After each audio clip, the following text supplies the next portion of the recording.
दोस्तों यह कहानी राजस्थान थार मरुस्थल के पास बसे एक गांव की है। कहानी की शुरुआती में हम एक पुलिस ऑफिसर सुरेखा सिंह को देखते हैं जो कि निडर और ईमानदार पुलिस ऑफिसर होता है। उसके बाद हम एक आदमी को देखते हैं जो कि पेड़ से लकड़ियां काट रहा होता है। उस आदमी का नाम सुबह होता है। तभी एक आदमी बड़ी सी गन लेकर सुबह की ओर आ रहा होता है। वह सुबह को गोली मार देता है और उसे नीचे गिरा देता है। साथ ही वह एक बड़े चाकू से सुबह के कान और जीभ को भी काट देता है। अब वह आदमी कौन है और उसने ऐसा क्यों किया है यह हमें आगे जानेंगे। उसके बाद हम बबीता नाम की एक लड़की को देखते हैं जो कि अपनी प्रेमी से मिलने आती है। दरअसल बबीता के अगले दिन किसी और आदमी से शादी होने वाली थी। फिर हम बबीता के माता पिता को देखते हैं जो कि बबीता की शादी की तैयारी कर रहे होते हैं। तभी चोर वहां आ जाते हैं और बबीता के माता पिता को मारकर सब कुछ लूट कर ले जाते हैं। वहीं बबीता आ जाती है और उन सभी को देख लेती है। अगली सुबह पुलिस के पूछने पर बबीता बताती है कि कल शाम वह मंदिर में दीपक जलाने के लिए गई हुई थी। फिर पुलिस बबीता से उन डकैतों के बारे में पूछती है। तब वह कहती है कि वह उन्हें नहीं जानती है। उसके बाद उसी गांव में एक सिद्धार्थ नाम का एक आदमी आता है। सिद्धार्थ एक एंटी डीलर होता है और उस काम के लिए उसे कुछ पढ़े लिखे आदमियों की जरूरत थी।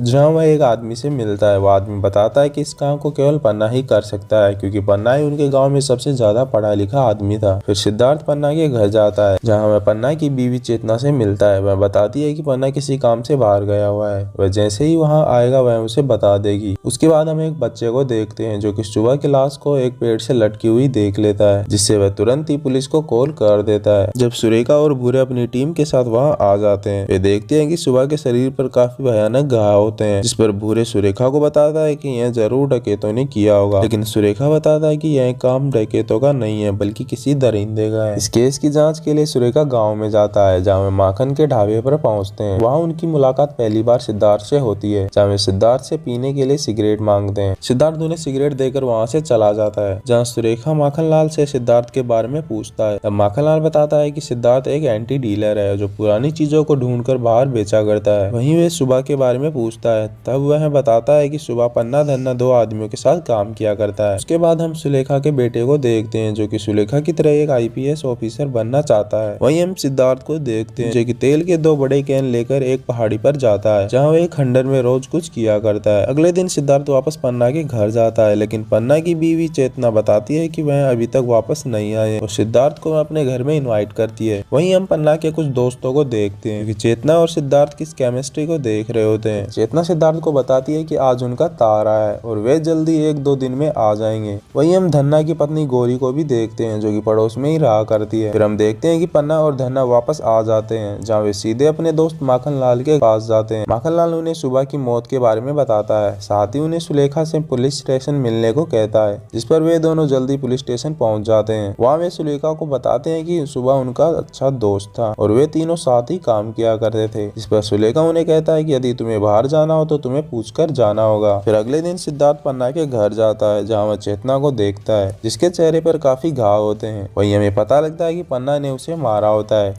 क्योंकि पन्ना को लगता था कि चेतना किसी और आदमी से मिल रही होती है। उसके बाद सिद्धार्थ पन्ना से काम की बात करता है जहां बताता है कि उसे 6 आदमियों की जरूरत है, जिस पर पन्ना बताता है कि वे 3 लोग इस काम को पूरा कर देंगे, बदले में सारा पैसा उन्हें ही दे देना। अगले दिन सिद्धार्थ पन्ना और उसके दोस्त को लेकर निकल जाता है। उधर सुलेखा बबीता को अपने प्रेमी के साथ देख लेता है। जब वह सुलेखा को एक लेटर देती है इसमें डकैतों ने लिखा होता है कि यदि तुमने पुलिस को कुछ भी बताया तो वे तुम्हें भी मार देंगे। वहाँ सिद्धार्थ पन्ना और उसके दोस्त को उस खंडर में ले जाता है, जिसके बाद वह पन्ना के दोस्त को ऊपर चलने को कहता है जिससे कि वो कुछ सामान लेकर आएंगे। और जैसे ही पन्ना का दोस्त ऊपर पहुंचता है वह थक जाता है, लेकिन तभी सिद्धार्थ पीछे से आकर उसे गला दबाकर बेहोश कर देता है। लेकिन बहुत इंतजार करने के बाद पन्ना भी ऊपर आ जाता है और वह उसके दोस्त को काफी बुरी तरीके से घायल देखता है, लेकिन तभी सिद्धार्थ उसे भी मारकर बेहोश कर देता है। सिद्धार्थ ऐसा क्यों कर रहा है यह तो नहीं मालूम, लेकिन सिद्धार्थ किसी मकसद से इस गाँव में आया था। बबीता का प्रेमी सुलेखा को उन डकैतों की जगह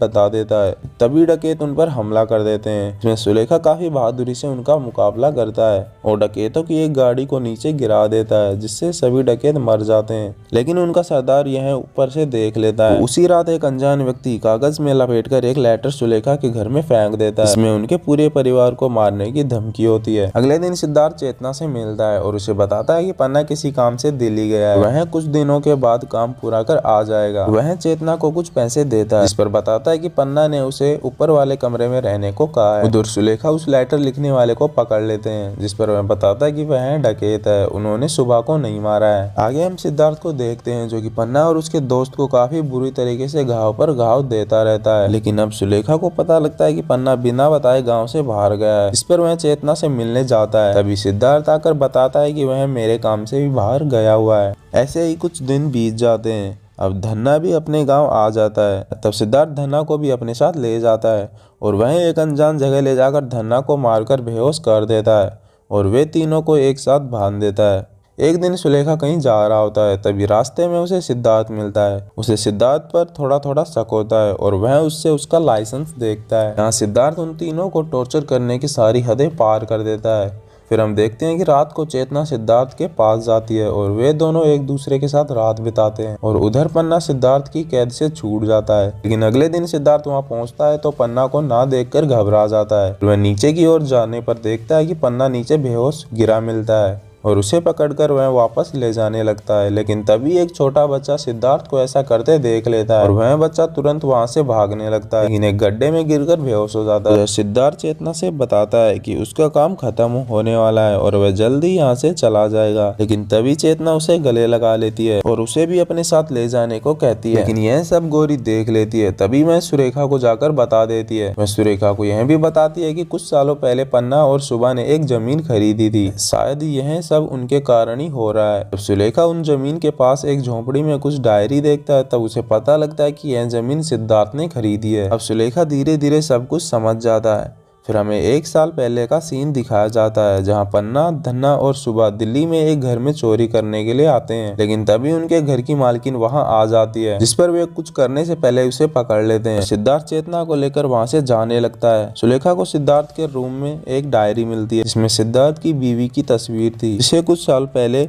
पन्ना, धन्ना और उसके दोस्त ने उसकी बीवी को बुरी तरीके से मार दिया था। फिर सिद्धार्थ चेतना को अपनी बीवी की तस्वीर दिखाता है, लेकिन चेतना को वह कुछ भी नहीं बताता है। उधर सुलेखा को सिद्धार्थ और चेतना के गांव छोड़ने का पता लगता है। तब वह उनके पीछे जाता है, लेकिन तभी डकैत उस पर हमला कर देते हैं। तब सुलेखा उसका डटकर सामना करता है और उन सभी को मार गिराता है। अब सिद्धार्थ चेतना को उस खंडर में ले जाता है, जहाँ वह चेतना को अपने पति की ऐसी हालत को देखकर काफी दुखी होती है। तब सिद्धार्थ चेतना से पूछता है कि तुम्हारे गले का यह मंगलसूत्र कहाँ से लेकर आया है। जहाँ हमें पता लगता है कि यह मंगलसूत्र सिद्धार्थ की बीवी का है और उसी ने उसे बेरहमी से मार दिया था। फिर सिद्धार्थ पन्ना की बॉडी को आग लगा देता है और सुरेखा भी वहां आ जाता है। वह सिद्धार्थ को कहता है मैं तुम्हारे बारे में सब कुछ जान चुका हूँ और वह सिद्धार्थ को सरेंडर करने को कहता है। लेकिन तभी चेतना उसे गोली मार देती है और सिद्धार्थ की भी वहीं मौत हो जाती है। वहाँ सुलेखा को वह छोटा बच्चा भी मिल जाता है। फिर हमें 6 महीने बाद दिखाया जाता है कि चेतना अब प्रेग्नेंट होती है और वहाँ उसे काफी सारा पैसा भी मिलता है जो कि सिद्धार्थ ने ही वहाँ रखा होगा। एंड मूवी का यही एंड हो जाता है। दोस्तों अगर आपको वीडियो पसंद आई हो तो लाइक कर चैनल को सब्सक्राइब जरूर करें। मिलते हैं एक और शानदार वीडियो के साथ।